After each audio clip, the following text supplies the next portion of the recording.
So week 2 of the 2019-20 NHL season is now in the books. I'm probably going to continue to do this every week if that is something that you guys want to see, but if you think it gets too repetitive doing these once a week, make sure to let me know down in the comment section below, and maybe I can do them like every month or so. But I think I would like to keep doing them every week because every week I do watch a lot of games and always find myself wanting to talk about the games and talk about everything that is currently going on in the NHL. So without wasting any more time, let's jump right into the video, taking a look at the standings after week 2. Starting in the Eastern Conference, looking at the Atlantic Division first, Buffalo after week 1 was in first place and they still hold that spot. They have yet to lose in regulation. They have a 5-0-1 record, so they have gotten a point in every game so far. An amazing start to the season for them. Hopefully they can continue that and be a lot more consistent than they were last season, because if they do, I see no reason why this Buffalo team can't make the playoffs. In the second spot, we have the Boston Bruins with a 5-1 record. They are off to a fantastic start as well.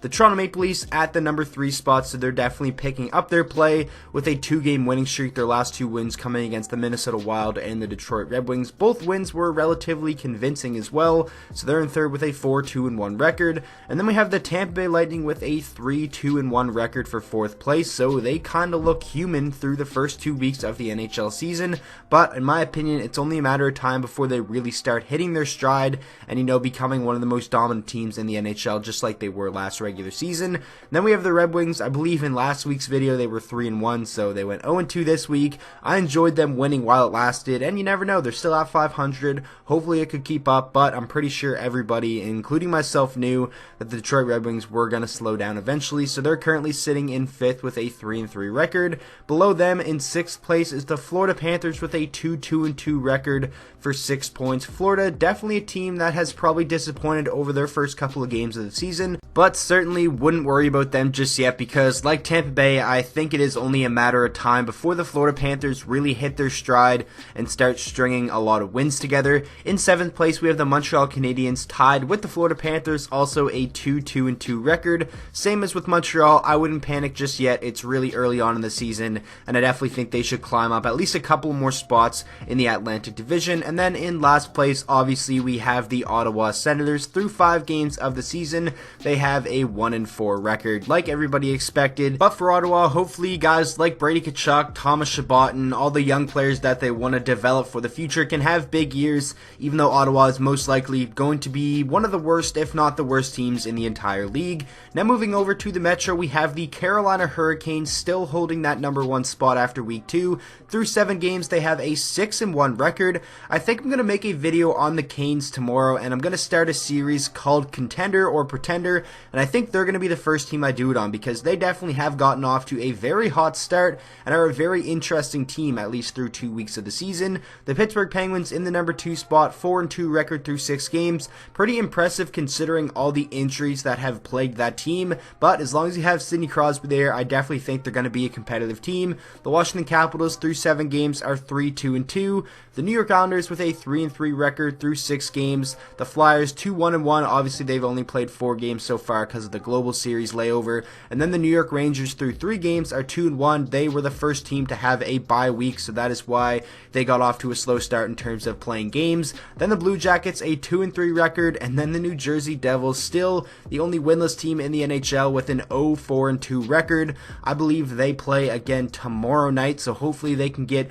in the win column, but I don't know, it's not looking good for New Jersey. I made a video on them yesterday, so go check that out if you have not already. But now let's move on to the Western Conference. Starting off with the 7-team Central Division, we have the Colorado Avalanche leading the way. They are the only undefeated team remaining in the NHL with a perfect 5-0 record. They have definitely gotten off to a very impressive start and are one of the powerhouses in the West, and that is kind of what everybody expected heading into the year. Cale Makar has been playing fantastic for their team, putting up good offensive numbers and kind of replacing that loss that they had in trading away Tyson Barrie, and Nazem Kadri in that second line with Burakovsky has been definitely really good as well and helping out that depth scoring behind that big McKinnon, Rantanen, and Landeskog line. So it would definitely be a very exciting time to to be a fan of the Avs. The Nashville Predators in second place with a 4-2 record through 6 games. The defending Stanley Cup champion St. Louis Blues with a 3-1-2 record. The Winnipeg Jets already played 8 games. I believe that's the most in the NHL so far,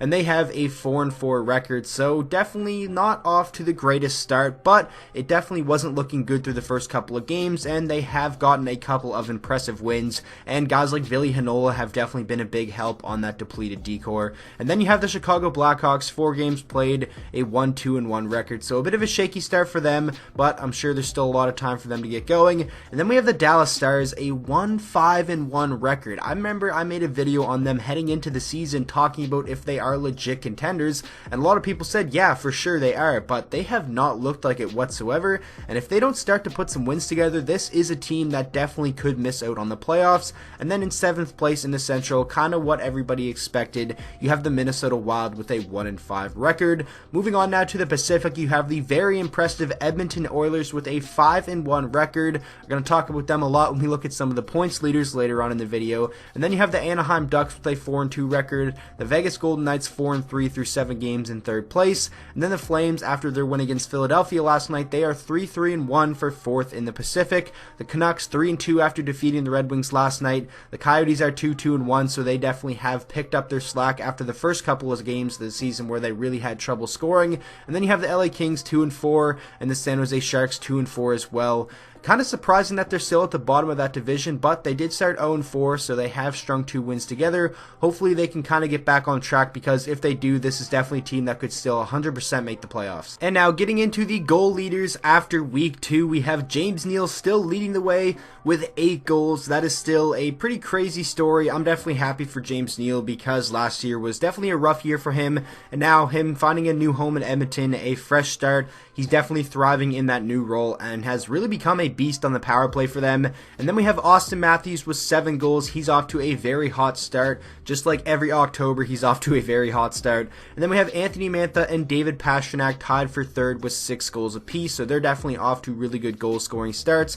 Both of those guys have had 4-goal games so far this season. And then we have Philip Forsberg with 5 goals, tied with Eric Haula, also tied with Mike Hoffman, Victor Olofsson, Ovechkin, Shen, Smith, and Stone. So a lot of players with 5 goals. But getting back, let's talk about Victor Olofsson for a sec. All 5 of his are on the power play, so like I said with James Neal, a beast on the power play. That is basically the definition of Victor Olofsson through the first couple of weeks of the NHL season. He has been a very pleasant surprise for them, and a big reason why their power play has been clicking very well, and that is a big reason why they have been winning games.